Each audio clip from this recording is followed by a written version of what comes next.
مسیحیت کا تصور زمان و مکان، یونانی صحائف مقدسہ اور مروجہ علوم کی روشنی میں مسیحی مذہب کی جڑیں یہودی مذہب سے جا کر ملتی ہیں۔ یسوع مسیح یہودی خاندان میں پیدا ہوئے۔ انہوں نے کہا کہ میں موسیٰ کی شریعت کو منسوخ کرنے نہیں آیا۔ ناصرت کے عبادت خانے میں اپنے مواعظ کے دوران وہ یہودیوں کو انبیاء سابق کی بشارتیں یاد دلاتے تھے۔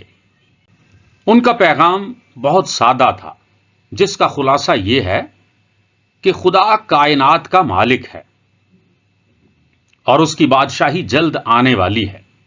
میں اسی کی خوشخبری دینے آیا ہوں۔ یہ وہ زمانہ تھا جب مغربی ایشیا کی قومیں رومی سلطنت کے جبر و تشدد سے نالاں تھیں۔ اس پیغام نے پسے ہوئے انسانی طبقوں میں اچھے دنوں کی امید پیدا کر دی۔ لہذا عام خیال یہ پیدا ہوا کہ یسوع وہی مسیحا ہے جس کی بشارت یہودی نبیوں نے دی تھی۔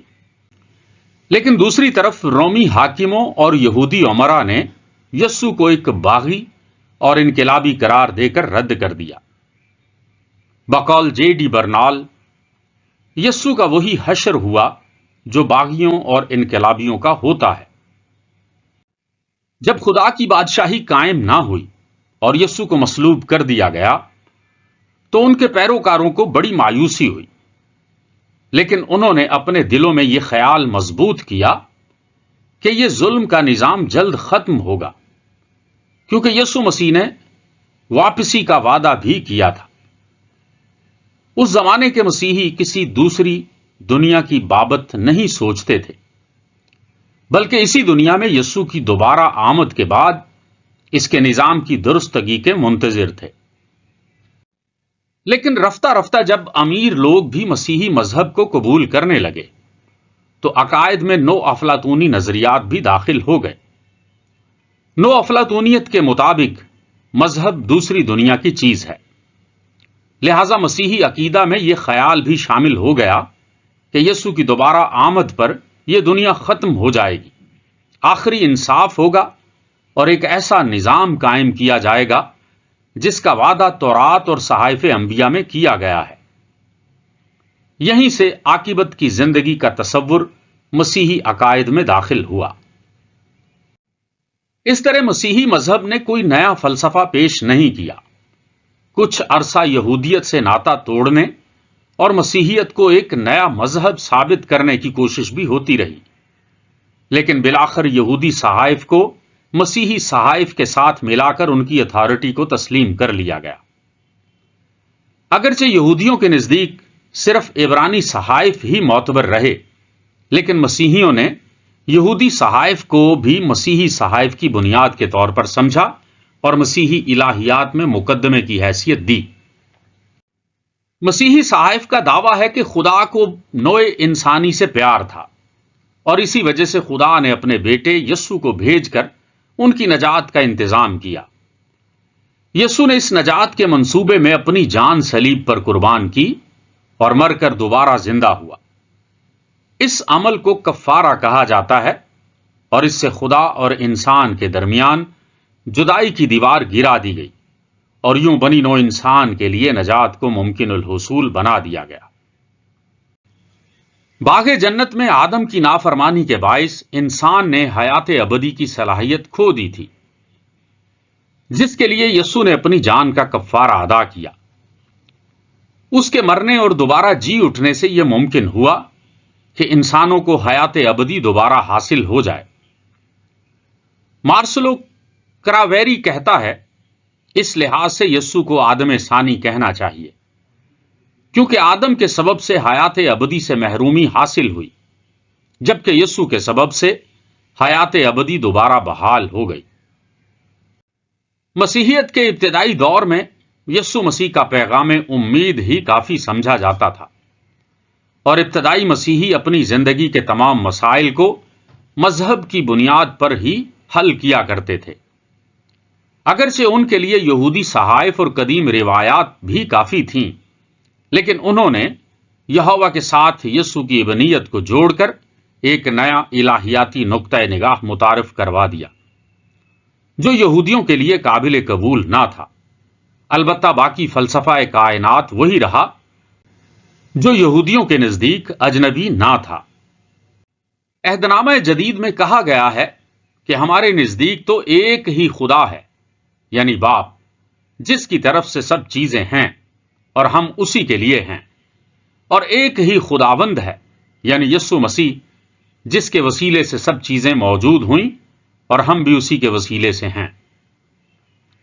اس کے علاوہ رفتہ رفتہ کچھ یونانی نظریات بھی اپنا لیے گئے، جن میں دوسری دنیا جیسے خیالات کو اہمیت دی جاتی تھی، لیکن کسی قسم کے تجربے یا مشاہداتی سائنس کی ضرورت محسوس نہ کی گئی۔ یہی وجہ ہے کہ مکان سے متعلق مسیحیوں کا نظریہ صدیوں تک وہی رہا جو قدیم عبرانیوں نے مرتب کیا تھا۔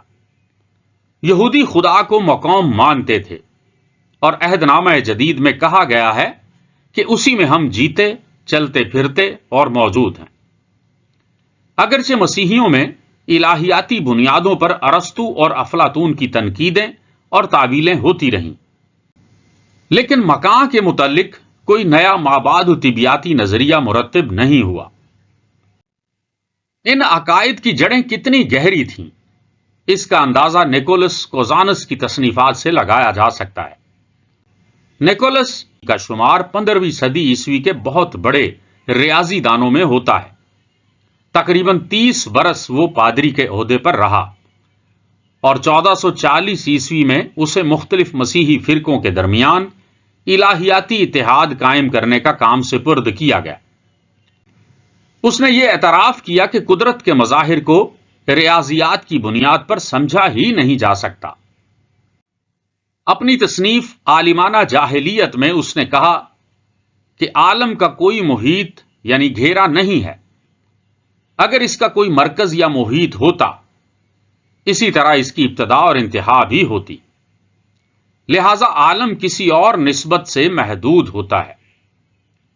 تب عالم کے پرے کوئی دوسری شے بھی ہوتی، مکان ہوتا، لیکن یہ سب ہے نہیں، چونکہ عالم کو ایک مادی مرکز اور محیط کے اندر محدود کر دینا ممکن نہیں ہے، لہذا ہمارے ذہن بھی عالم کو پوری طرح نہیں سمجھ سکتے۔ اس کے معنی تو خدا کو سمجھنا کے ہوں گے جو عالم کا مرکز اور محیط ہے۔ نیکولس کوزانس کا یہ فارمولہ محض استعارہ نہیں ہے۔ اس کی تشریح میں وہ کہتا ہے کہ مرکز تو وہ نقطہ ہے جو محیط کے ہر نقطے سے برابر دوری پر رہتا ہے، مگر کوئی بھی محیط، خواہ وہ زمین ہو یا آسمانی طبق، پوری طرح کروی یعنی گول نہیں، لہذا کسی محیط کا مرکز ہو ہی نہیں سکتا۔ اس کے علاوہ اگر کوئی آدمی آسمان میں کسی مقام پر کھڑا ہو جائے تو اسے محسوس ہوگا کہ عالم کا مرکز وہ خود ہے، وہی لامحدود برابری ہے۔ اس سے یہی نتیجہ نکلتا ہے کہ خدا ہی عالم کا مرکز ہے۔ زمین، آسمانی طبقات اور ہر شے کا مرکز وہی ہے، ساتھ ہی ساتھ وہ ہر شے کا لامحدود محیط بھی ہے۔ نیکولس کوزانس کی یہ دلیل ریاضیات کی کسوٹی پر پوری نہیں اترتی، حالانکہ اس میں جیومیٹری کی اصطلاحات کا استعمال پوری طرح ہوا ہے۔ یہاں اس مفروضہ کا کوئی ثبوت نہیں ملتا کہ خدا کی ذات ہر شے سے برابر دوری پر ہے۔ اس کے علاوہ مرکز اور محیط کو ایک مان لینا بقول میکس جیمز خالص طبیعیاتی نقطہ نگاہ سے سراسر مہمل ہے۔ پھر بھی یہ نظریہ سائنسی خیالات اور مسیحی الہیات کی تاریخ میں بہت اہمیت رکھتا ہے، کیونکہ یہ اس دور کے خیالات کا نمونہ ہے جب تمام طبیعیاتی مسائل کو بھی فلسفہ کی آمیزش کر کے الہیاتی بنیادوں پر حل کیا جاتا تھا۔ 17ویں صدی کے آغاز ہی پر یورپ میں سائنس کی اہمیت بڑھنے لگی۔ مذہبی عقائد کے سلسلے میں بھی پرانی وضع کی الہیاتی دلیلوں سے اب کام نہیں چلتا تھا۔ برطانیہ میں اسی وجہ سے سائنس کے مطالعہ پر زور دیا جانے لگا تاکہ خدا کی صنائی کو بہتر طریقے پر سمجھا جا سکے اور خدا کے وجود کا ثبوت سائنسی بنیاد پر حاصل کیا جا سکے۔ طبیعیات کو فطری فلسفہ کی حیثیت سے دینی حلقوں میں بڑی اہمیت دی جانے لگی تھی۔ کیمبرج یونیورسٹی کے ہنری مور نے زمان و مکان کا مطالعہ کرتے ہوئے یہ نظریہ پیش کیا کہ مکان کوئی ذہنی شے نہیں، یہ مطلق ہے اور اس کا وجود حقیقی ہے، لیکن یہ مادی بھی نہیں، اس کی نہ ابتدا ہے اور نہ انتہا، یہ لامحدود ہے۔ یہی صفات خدا کی بھی ہیں۔ خدا اور مکان دونوں میں لازمی وجود کی صفت ہے۔ مور نے اس سے یہ نتیجہ نکالا کہ دونوں ایک ہی ہیں، حالانکہ بقول الیگزینڈر کوائرے یہ نتیجہ بھی نکالا جا سکتا تھا کہ مادی عالم خود لامحدود اور ازلی و ابدی ہے۔ اس صورت میں خدا کی تخلیقی سرگرمی کی ضرورت ہی محسوس نہیں ہوتی، اور انجام کار وجود خدا کو ماننے کی بھی کوئی ضرورت نہ ہوتی۔ البتہ مور کے خیالات نے برطانوی مفکرین پر گہرا اثر ڈالا۔ عام طور پر خیال کیا جاتا ہے کہ نیوٹن کے سائنسی نظریات کی تہ میں بھی یہی عقیدے ہیں۔ نیوٹن کے ایک دوست اور رفیق کار جوزف ریفسن نے اپنی ریاضیاتی تصنیف عمومی مساوات کا تجزیہ اور الجبرائی مساوات کا حل، اس کے ضمیمہ میں حقیقی مکان یا لامحدود و ازلی ابدی ہستی کے مسئلے پر بحث کرتے ہوئے مور کے نظریات کو ریاضیاتی بنیادوں پر صحیح ثابت کرنے کی کوشش کی۔ اس نے یہ دلیل پیش کی کہ اگر عالم مادے سے بھرا ہوتا تو سیدھی لکیر میں کسی قسم کی حرکت قطعی ممکن نہ ہوتی اور دائرے میں بھی بے انتہا مشکل ہوتی۔ لیکن ہم دیکھتے ہیں کہ ہر طرح کی حرکت ہوتی ہے جس سے انکار نہیں کیا جا سکتا۔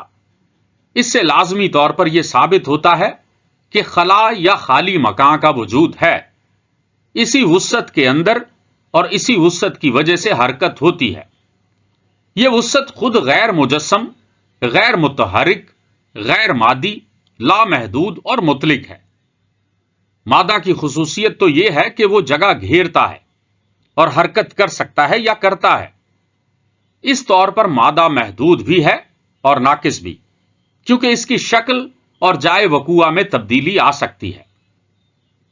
اس کے علاوہ ہر مادی شے کے ٹکڑے ہو سکتے ہیں، ان ٹکڑوں کے درمیان کچھ نہ کچھ فاصلہ ضرور رہے گا، خواہ کتنا ہی کم ہو۔ لہذا مادے کو توسیع شدہ شے کہہ سکتے ہیں۔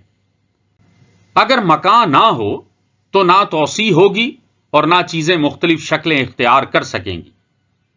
اگر تمام اشیاء کو اس طرح دبا دیا جائے کہ ان کے درمیان کوئی فاصلہ باقی نہ رہے تو عرصہ عالم مزید تنگ ہو جائے گا۔ لیکن مکان وہ عظیم وسعت ہے کہ محدود اجسام کا بڑے سے بڑا نظام بھی اس کے اندر نہیں کے برابر ہے۔ اس کی وسعت و ماہیت ذہن انسانی میں نہیں آ سکتی۔ اس کے اندر یہاں، وہاں اور درمیان وغیرہ پوری طرح گم ہو جاتے ہیں۔ لامتناہی وجود اپنی نوعیت میں منفرد، واحد اور کامل مطلق ہے۔ مکان کی خصوصیات کے اس تجزیے سے ریفسن نے یہ نتیجہ نکالا کہ ہر وہ شے جو مطلق، لامتناہی، لامحدود اور ہمیشہ سے موجود ہو، لازمی طور پر علت اول کے وجود ہی کی نمود ہوگی۔ ہنری مور نے تو خدا اور مکان کی مشترکہ صفات کی فہرست پیش کر کے ہی دونوں کو ایک ثابت کرنے کی کوشش کی تھی، لیکن بقول الیگزینڈر کوائرے، ریفسن نے ایک طرف تو لامحدودیت کو کاملیت قرار دیا اور دوسری طرف وسعت کو کامل ثابت کیا، جس کی وجہ سے منطقی اور مابعد و طبیعیاتی طور پر یہ نتیجہ نکالنا ناگزیر ہو گیا کہ مکان خدا کی صفت ہے۔ زمان کے متعلق بھی مسیحی مذہب کے عقائد الہیاتی نوعیت کے ہیں۔ ابتدائی صدیوں میں تو اس موضوع کے فلسفیانہ یا سائنسی پہلوؤں سے دلچسپی نہیں تھی، پھر بھی یہ سوال پوچھا جاتا تھا کہ آیا وقت کے باعث پیدا ہونے والے واقعات کا تانتا کسی خاص سمت میں لے جاتا ہے یا یہ حادثات کی محض اندھی کڑی ہے؟ عہد نامہ قدیم کی بنیاد پر یہودیوں کا عقیدہ تھا کہ خدا اپنے بندوں خصوصاً بنی اسرائیل سے پیار کرتا ہے، اس کی تمام کار سازی اسی منصوبے کا جزو ہوتی ہے۔ یہ خدائی نظام زمان کے وسیلے سے رونما ہوتا ہے۔ اسی سلسلے میں مختلف نبی موقع با موقع مسیحا کی آمد بنی اسرائیل کی نجات اور یوم آخرت کی بشارت دیتے رہے۔ عہد نامہ جدید کا دعویٰ ہے کہ جب وقت پورا ہوا تو خدا نے اپنے بیٹے کو بھیجا۔ اگرچہ یہودیوں نے یسوع کو مسیحا اور خدا کا بیٹا نہ مانا، لیکن مسیحیوں کے مطابق یسوع کا مصلوب ہونا، مر کر زندہ ہونا اور آسمان پر اٹھا لیا جانا در حقیقت انبیاء قدیم کی نبوتوں کی تکمیل ہے۔ یسوع کی مصلوبیت سے ابدی زندگی کا راستہ کھل گیا اور آفاقی تاریخ کا ایک نیا دور شروع ہوا۔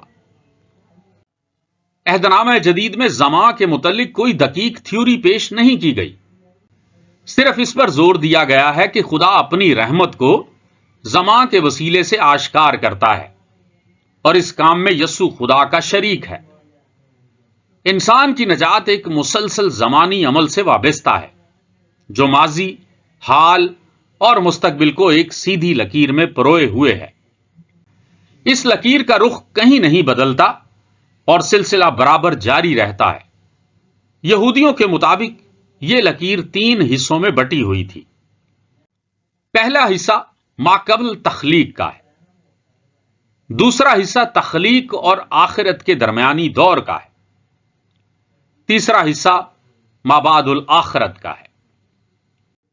عہد نامہ قدیم میں تخلیق سے پہلے اور آخرت کے بعد والے دور کی تصویر صاف نہیں ملتی، اور یوم آخر بھی مستقبل بعید میں معلوم ہوتا ہے۔ لیکن عہد نامہ جدید میں زمان اور ازل و ابد کو ایک ہی مان کر یسوع کی ذات سے وابستہ کر دیا گیا ہے۔ اس کا اشارہ ان الفاظ سے ملتا ہے کہ اس کا وجود تو بنائے عالم سے پیشتر ہی تھا، لیکن ظہور اخیر زمانے میں ہوا۔ یسوع مسیح یوم آخر کے بعد والے دور میں ابد الآباد ہے۔ وہی ابتدا و انتہا اور اول و آخر ہے۔ وہی کل، آج بلکہ ابد تک یکساں ہے۔ اس طرح تخلیق سے پہلے والے دور کی سمجھ بھی آتی ہے، حالانکہ تب تک ازل کا وجود بھی معلوم نہیں ہوا تھا اور آخرت کا نقشہ بھی عملی طور پر سامنے آ جاتا ہے۔ اب کسی بھی مستقبل بعید کے دور میں کسی مسیحا کا انتظار نہیں ہے، کیونکہ مسیح تو آ چکا ہے۔ یسوع کی صورت میں مسیح نے انسانوں کے درمیان کچھ دن گزارے اور مصلوب ہونے کے بعد آج زندہ بھی ہے۔ اس کی واپسی جلد ہوگی، تب 1000 سال تک تمام دنیا پر اس کی بادشاہت ہوگی۔ اس کے بعد جوج ماجوج سے جنگ ہوگی، جس میں مسیح فاتح ہوگا اور شیطان کو ہمیشہ کے لیے آگ اور گندھک کی جھیل میں ڈالا جائے گا۔ پھر قیامت ہوگی اور مردے زندہ کیے جائیں گے۔ عدالت کے بعد نیکوں کو یسوع کے ساتھ نئے یروشلم میں ابدی مسرت کی زندگی حاصل ہوگی، جبکہ تمام بدکاروں کو آگ کی جھیل میں ڈال دیا جائے گا۔ اس طرح موت کا بھی خاتمہ ہوگا اور خدا کا نجات بخش منصوبہ مسیح کے ذریعے پایہ تکمیل کو پہنچ جائے گا۔ ان عقائد کی بنیاد پر زمانی سلسلہ کو نجاتی لکیر کہا جاتا ہے۔ اس لکیر کا نقطہ یا کیروس خدا کی کارسازی کو ظاہر کرتا ہے اور اسے صرف یسوع کی زندگی کی بنیاد پر سمجھا جا سکتا ہے۔ ہر کیروس یا گھڑی آفاقی تاریخ کا ایک اہم لمحہ ہوتی ہے اور کوئی بھی گھڑی دوبارہ نہیں آتی۔ اس اٹوٹ مجموعے میں ہر واقعے کے کچھ نہ کچھ معنی ہوتے ہیں اور انہی کے ذریعے پچھلے واقعات کا آنے والے واقعات سے تعلق اور ربط پیدا ہوتا ہے۔ لیکن ان گھڑیوں کا علم کسی کو نہیں ہو سکتا، کیونکہ خدا خود یہ گھڑیاں متعین کرتا ہے، جس طرح اس نے موسم متعین کیے ہیں۔ اسی لیے عہد نامہ جدید میں جاگتے رہنے کی تاکید کی گئی ہے، کیونکہ وہ گھڑی اس طرح آئے گی جس طرح چور آتا ہے۔ کچھ قدیم مذاہب اور یونانی فلسفوں میں یہ عقیدہ تھا کہ زمانہ دائرے کی شکل میں چلتا رہتا ہے اور ایک چکر پورا ہونے پر پھر وہی نقطے آ جاتے ہیں۔ اس کا مطلب یہ ہوا کہ ماضی سے حال، حال سے مستقبل اور مستقبل سے دوبارہ ماضی کا سلسلہ ہمیشہ جاری رہتا ہے۔ لیکن مسیحی عقیدہ کے مطابق جو کچھ بھی ہوتا ہے ایک ہی بار ہوتا ہے اور آفاقی تاریخ دہرائی نہیں جاتی۔ یہ عقیدہ منطق کی کسوٹی پر چاہے پورا نہ اترے، لیکن الہیاتی طور پر اس میں کوئی جھول نہیں ہے۔ بقول آسکر کلیمن، اگر ہم زماں کے متعلق قدیم مسیحیوں کے عقیدے کو سمجھنا چاہتے ہیں تو زماں اور ابدیت کے متعلق تمام فلسفیانہ نظریات سے خود کو پوری طرح آزاد کر لینا چاہیے۔ اس سطری تھیوری سے یہ نتیجہ نکلتا ہے کہ انسان ایک معنی میں فانی اور دوسرے معنی میں لا فانی ہے۔ فانی تو یوں ہے کہ دنیا میں زندگی کی ایک محدود زمانی مدت مقرر ہے جو پیدائش سے شروع ہو کر موت پر ختم ہو جاتی ہے، لیکن عام قیامت کے بعد انسان کو اعمال کے مطابق مسرت یا عذاب کی ابدی زندگی ملتی ہے۔ نجات حاصل کرنے کا موقع صرف ایک ہی بار ملتا ہے۔ اگر یہ موقع کھو دیا جائے تو نتیجے میں ابدی عذاب ملے گا۔ زماں کے سلسلے میں ایک اہم سوال یہ اٹھتا ہے کہ آیا عالم کی تخلیق ہوئی یا نہیں، اور اگر ہوئی تو کب اور کتنے عرصے میں؟ اس معاملے میں مسیحی مذہب نے یہودیوں کا تخلیقی نظریہ ہی لیا ہے، جن کا عقیدہ تھا کہ عالم کی تخلیق خدا نے کی اور اس کام میں کل 6 دن لگے۔ برمنگھم کے ایک پادری ارنسٹ بارنس نے کہا کہ ابتدائی دور کے مسیحی مذہب کی جڑیں سیدھے سادے غریب لوگوں میں قائم ہوئیں جو دانشور نہیں تھے۔ انہیں یہ ماننے میں کوئی تکلف نہ ہوا کہ عہد نامہ قدیم مستند تاریخ ہے جس میں پہلے دن سے ہی عالم کی تاریخ دی گئی ہے۔ لیکن یہ مذہب جس علاقے میں پھیل رہا تھا وہاں پہلے ہی سے اقلیات کا اثر موجود تھا۔ اس کے علاوہ خود مسیحی بھی مختلف فرقوں میں تقسیم ہونے لگے۔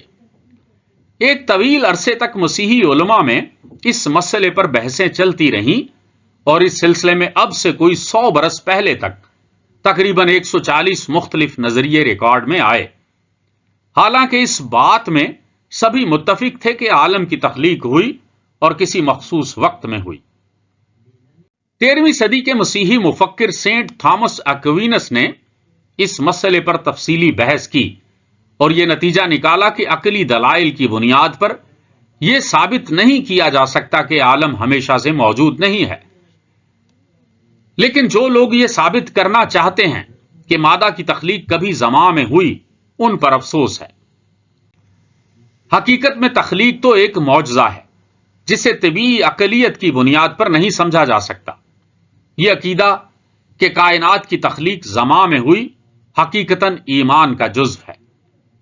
تخلیق کائنات کی تفصیلی تشریح کرتے ہوئے اس نے بتایا کہ خدا نے 3 دن تو چھانٹنے میں لگائے اور 3 دن سنوارنے میں۔ پہلے دن اس نے اندھیرے کو اجالے سے الگ کیا، دوسرے دن اوپر آسمان کے پانی کو نیچے زمین کے پانی سے جدا کیا، تیسرے دن خشکی کو تری سے الگ کرنے کے بعد نامیاتی کو غیر نامیاتی سے جدا کیا۔ اس طرح نباتات کی نمود ہوئی۔ چوتھے دن آرائش کا کام شروع ہوا۔ سب سے پہلے چاند، سورج اور ستارے بنائے گئے۔ 5ویں دن مچھلیوں اور پرندوں کے وجود سے کائنات کو رونق بخشی گئی۔ 6ٹھے دن ہر طرح کے جانور پیدا کرنے کے بعد خدا نے اشرف المخلوقات یعنی انسان کو اپنی شبیہ پر تخلیق کیا۔ یہ اس کی تخلیق کی تکمیل تھی۔ یہاں دن سے کیا مراد ہے، اس پر بڑی بحثیں ہوتی رہی ہیں۔ ایک تعویل تو یہ کی گئی کہ دن کا مطلب 24 گھنٹے نہیں بلکہ 1000 شمسی سال ہے۔ زبور میں کہا گیا ہے کہ تیری نظر میں 1000 برس ایسے ہیں جیسے کل کا دن جو گزر گیا اور رات کا ایک پہر۔ پہلی بات عہد نامہ جدید میں بھی دہرائی گئی ہے کہ خداوند کے نزدیک ایک دن 1000 برس کے برابر ہے۔ اسی تعویل کی بنیاد پر کائنات کی عمر کا حساب لگایا گیا اور اندازہ ہوا کہ کائنات کی عمر 6-7 ہزار سال سے زیادہ پرانی نہیں ہے۔ لیکن جب 19ویں صدی عیسوی میں چارلس لیل کی کتاب اصول ارضیات شائع ہوئی تو معلوم ہوا کہ دنیا کم از کم 5 ارب سال سے ہے اور انسان کو موجودہ شکل اختیار کیے ہوئے کئی لاکھ سال گزر چکے ہیں۔ اس پر مسیحی علماء نے اپنی تعویل میں یہ کہہ کر اصلاح کر لی کہ دن سے مراد صرف 1000 برس ہی نہیں بلکہ اس سے مراد ارضیاتی دور ہے جس کی مدت کئی کروڑ برس ہوتی ہے۔ تخلیق کسی مخصوص لمحے میں نہیں ہوئی، یہ تو خدا کا عمل ہے جس کا سلسلہ کبھی نہیں ٹوٹتا۔ عالم کا موجود ہونا ہی اس بات کا ثبوت ہے کہ یہ عمل آج بھی جاری ہے، لیکن ایک نہ ایک دن خدا اس کا خاتمہ کر دے گا۔ 1877 عیسوی میں کینیڈا کے ایک عالم JW ڈاوسن نے ارضیاتی تھیوری اور مسیحی عقائد کا موازنہ کر کے یہ دکھایا کہ دونوں میں الفاظ اور اصطلاحات کا فرق ضرور ہے، لیکن بات ایک ہی کہی گئی ہے۔ زماں کی اس سطری تھیوری کی بنیاد پر سوال پیدا ہوتا ہے کہ زماں کا خاتمہ کب ہوگا؟ یسوع کے شاگرد تو یہ سمجھتے تھے کہ یوم آخرت ان کی اپنی ہی زندگی میں آ جائے گا۔ 3 صدی عیسوی کے آغاز میں جولیس افریکانوس نے حساب لگایا کہ آدم کی پیدائش 5499 قبل مسیح میں ہوئی۔ اس طرح یسوع کی آمد پر تخلیق کے 5.5 دن گزر چکے ہیں اور چھٹا دن 500 عیسوی میں پورا ہوگا۔ تب یسوع کی واپسی اور 1000 برس کی حکومت کے بعد دنیا ختم ہو جائے گی۔ اسی طرح کچھ اور تاریخیں بھی متعین کی گئیں اور گزر گئیں۔ لوگ یہی امید کرتے رہے کہ مسیح کی بادشاہی جلد آنے والی ہے۔ ازمنہ وسطی میں مسیحی مبلغین اس نعرہ پر لوگوں کو جمع کر لیتے تھے کہ زماں کا خاتمہ قریب ہے اور اہل ایمان اور مظلوم عوام کے لیے جلد ہی مکمل انصاف کا نظام قائم ہوگا۔ اسٹیفن ٹالمن اور جان کڈ فیلڈ کا خیال ہے کہ اسی امید کے ساتھ صلیبی جنگوں میں مسیحی عوام کا جوش ناقابل بیان تھا۔ ہزاروں انسان جو ارض مقدس کی طرف موج در موج کوچ کرتے جا رہے تھے، یہی سمجھتے تھے کہ مسلمانوں کے خلاف جنگ یسوع مسیح کی واپسی کا پیش خیمہ ہے۔ ان میں کثیر تعداد بے زمین کسانوں اور بے روزگار شہریوں کی شامل تھی۔ ان کے پھٹے پرانے کپڑوں سے پریسٹوں اور حکمرانوں کو بڑی کراہیت ہوتی تھی۔ وہ ان کو جہاد میں شریک ہونے سے روک تو نہیں سکتے تھے، لیکن ان سے نفرت ضرور کرتے تھے۔ پریسٹوں اور حاکموں کو ان کی عوامی تحریکوں سے زبردست خطرہ محسوس ہوتا تھا، لہذا انہوں نے ان بے شعور مومنوں کو صلیبی جہاد کی طرف لگا دیا۔ اسی طرح جب 16ویں صدی عیسوی میں مارٹن لوتھر نے مذہبی اصلاح کی تحریک چھیڑی تو اس نے یہ حساب لگایا کہ دنیا کی تخلیق 4000 قبل مسیح میں ہوئی اور اس کی کل عمر 6 دن کی ہے، لہذا 2000 عیسوی میں اس کا خاتمہ ہو جانا چاہیے۔ لیکن چونکہ بدکاری اور اخلاقی گراوٹ حد سے زیادہ بڑھ گئی ہے تو خدا اتنا عرصہ انتظار نہیں کرے گا۔ بعد ازاں جوہان کیپلر نے سورج گرہنوں کا حساب جوڑ کر کہا کہ یسوع کی پیدائش میں 4 سال کا فرق ہے۔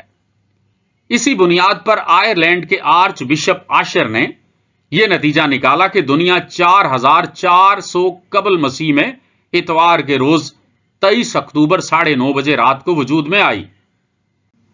اس حساب سے یوم آخر کی ابتدا 23 اکتوبر 1996 عیسوی کو 9:30 بجے رات سے پہلے ہی ہو جائے گی۔ بشپ آشر کی تاریخ کو برطانوی اینگلیکن فرقے میں مستند مان لیا گیا۔ کچھ دیگر فرقوں کو امید تھی کہ دنیا 1968 عیسوی میں ہی ختم ہو جائے گی۔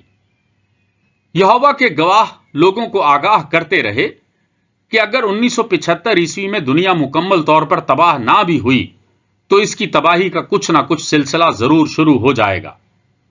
لیکن فرانسیسی عالم فلیمیرین نے آج سے 100 برس پیشتر کہا تھا کہ اس طرح کی قیاس آرائیوں کا نتیجہ یہ ہوتا ہے کہ فلکیات کے صحت مند مطالعے کی طرف سے دھیان ہٹ جاتا ہے۔ اس سے صرف یہ بات نکلتی ہے کہ اگر سائنس ایسے سوالوں کی طرف توجہ دے تو شاید خود بھٹک جائے گی۔ زماں کی ابتدا اور انتہا کے متعلق ان عقائد کی تہ میں یہ سوال تھا کہ بنی نوع انسان کو نجات کیسے حاصل ہوگی۔ ان عقائد سے الہیاتی ضرورتیں تو پوری ہو جاتی تھیں، لیکن ان میں نظری قیاس آرائیوں کو کوئی خاص توجہ نہ دی جاتی تھی۔ پھر بھی مسیحی علماء کو فلسفیانہ اور مابعد طبیعیاتی مسئلوں کا سامنا کرنا پڑتا تھا۔ اس سلسلے میں سب سے پہلے سینٹ اگسٹن نے فلسفہ مابعد طبیعیات اور عام تجربہ میں آنے والی باتوں کی آمیزش کر کے الہیاتی مسئلوں کو سمجھانے اور صحیح ثابت کرنے کی بنا ڈالی۔ اگسٹن شمالی افریقہ میں پیدا ہوا اور ابتدا میں مانیزم کا پیروکار تھا۔ یہ مذہب ایران سے نکلا تھا، جس میں عالم کی تشریح عقلی بنیادوں پر کی جاتی تھی، لیکن رفتہ رفتہ اگسٹین مسیحیت کی طرف مائل ہو گیا اور بعد ازاں کلیسیا میں اعلیٰ عہدوں پر فائز ہوا۔ ازمنہ وسطیٰ اور دور اصلاح میں اس کی تعلیم سے رومن کیتھولک اور پروٹسٹنٹ دونوں فرقوں نے استفادہ کیا۔ اگسٹن نے مسیحی الہیات پر بڑے گہرے اثرات مرتب کیے۔ اس کا مشہور مقولہ ہے کہ پہلے مانو پھر سمجھو۔ وہ ہر مسئلے کو کتاب مقدس سے شروع کرتا تھا۔ اگسٹن کے ہم عصروں نے اس سے پوچھا کہ آسمان اور زمین بنانے سے پہلے خدا کیا کر رہا تھا؟ اس نے جواب دیا، میں یہ تو نہیں کہوں گا کہ وہ تجسس کرنے والوں کے لیے جہنم تیار کر رہا تھا، لیکن تمہارا سوال ہی محمل ہے۔ کتاب مقدس کی بنیاد پر وہ یہ دلیل دیتا ہے کہ کوئی نہ کوئی پہلا لمحہ ضرور تھا، لیکن اگر یہ مان بھی لیں کہ ایسا کوئی لمحہ نہ تھا، تو بھی ہم یہ نہیں کہہ سکتے کہ زمان خدا کی طرح ازلی و ابدی ہے۔ جس طرح خدا نے آسمان و زمین کو خلق کیا، اسی طرح زمان کو بھی خدا نے تخلیق کیا ہے۔ اگسٹن کے مطابق زمان بھی مخلوق ہے اور مشیت الہی سے پیدا ہوا، لہذا کار تخلیق کی ابتدا سے پہلے زمان کے وجود کو ماننا غلط ہے۔ اس کے علاوہ زمان میں ماضی، حال اور مستقبل بھی ہوتا ہے، لیکن خدا حاضر مطلق ہے، جس کے لیے نہ ماضی ہے نہ مستقبل ہے۔ پھر خدا کا زمان سے پہلے ہونے یا نہ ہونے کا سوال ہی پیدا نہیں ہوتا۔ اگسٹن زمان سے متعلق یہ نظریہ پیش کرتا ہے کہ وہ روح کی سرگرمی ہے، جس کے وسیلے سے انسان حرکت کی مقدار کو ناپ سکتا ہے۔ اس سرگرمی کے 3 پہلو ہیں: نمبر 1 برداشت، نمبر 2 دھیان اور نمبر 3 پیش بندی۔ یعنی آدمی بات کرتے وقت پیش بندی کرتا ہے کہ کیا کہنے والا ہے، اور اس پر دھیان رکھتا ہے کہ کیا کہہ رہا ہے، اور یاد رکھتا ہے کہ کیا کہہ چکا ہے۔ جب بھی کوئی واقعہ رونما ہوتا ہے تو آدمی کے دماغ میں اس کی تصویر بنتی ہے، اور بعد میں یہ تصویر الفاظ میں بدل جاتی ہے۔ جب تک آدمی کا دماغ موجود ہے، تصویر اور الفاظ بھی روح انسانی میں محفوظ ہیں۔ جب انسان ماضی کو یاد کرتا ہے تو متعلقہ تصویر کو ذہن کی آنکھ سے دیکھ لیتا ہے، حالانکہ اصل واقعہ کا وجود باقی نہیں رہتا۔ پھر جب انسان ماضی کے واقعات کو بیان کرتا ہے تو وہ حقیقتاً واقعات کو نہیں بلکہ محض ان الفاظ کو پیش کرتا ہے جو متعلقہ تصویروں سے نکلے ہیں اور ذہن میں ہمیشہ کے لیے موجود ہیں۔ ارسطو کے خیال میں ماضی اور مستقبل کا وجود نہیں ہے، لیکن اگسٹن مانتا ہے کہ ماضی اور مستقبل انسانی روح کے اندر گزرے ہوئے واقعات کی یاد اور آنے والے واقعات کی پیش بندی کی حیثیت سے اسی طرح موجود ہیں جس طرح حال گزرتے ہوئے واقعات پر دھیان کی شکل میں موجود ہے۔ اس طرح ماضی، حال اور مستقبل کو بالترتیب نمبر 1 گزرے ہوئے واقعات سے منسوب حال، نمبر 2 گزرتے ہوئے واقعات سے منسوب حال اور نمبر 3 آنے والے واقعات سے منسوب حال سمجھنا چاہیے۔ اگرچہ اس سے حال کی توسیع نہیں ہوتی، لیکن روح کی توجہ برقرار رہتی ہے، اور یہی توجہ مستقبل کے لیے ماضی میں چلے جانے کا راستہ فراہم کرتی ہے۔ روح کو 3 سرگرمیوں یعنی پیش بندی، دھیان اور یادداشت کا سامنا کرنا پڑتا ہے، اس لیے وہ حرکت کے بہاؤ میں خود تھوڑا بہت شریک ہو جاتی ہے۔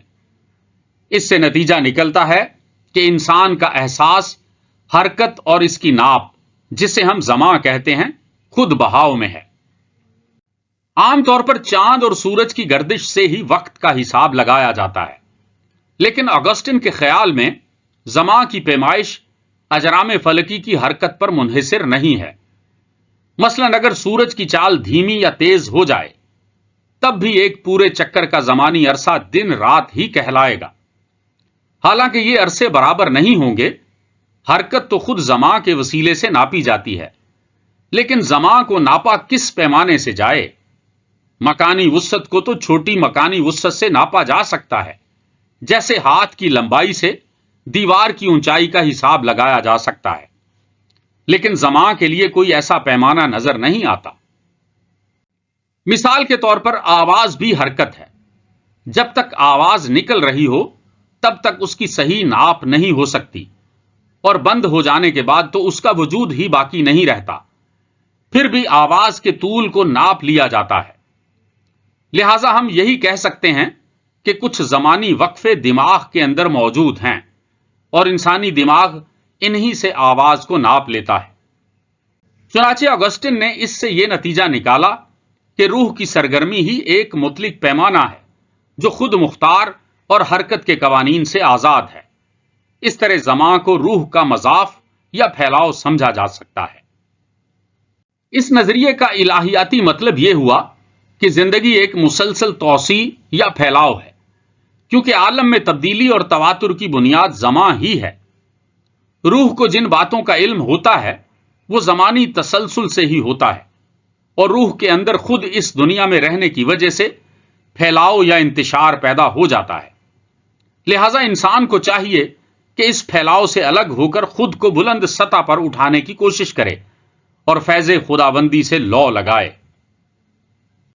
آگسٹن نے الہیاتی عقائد کی فلسفیانہ تعویل کا جو سلسلہ شروع کیا تھا، اسے 13ویں صدی میں تھامس ایکوینس نے پایہ تکمیل کو پہنچایا۔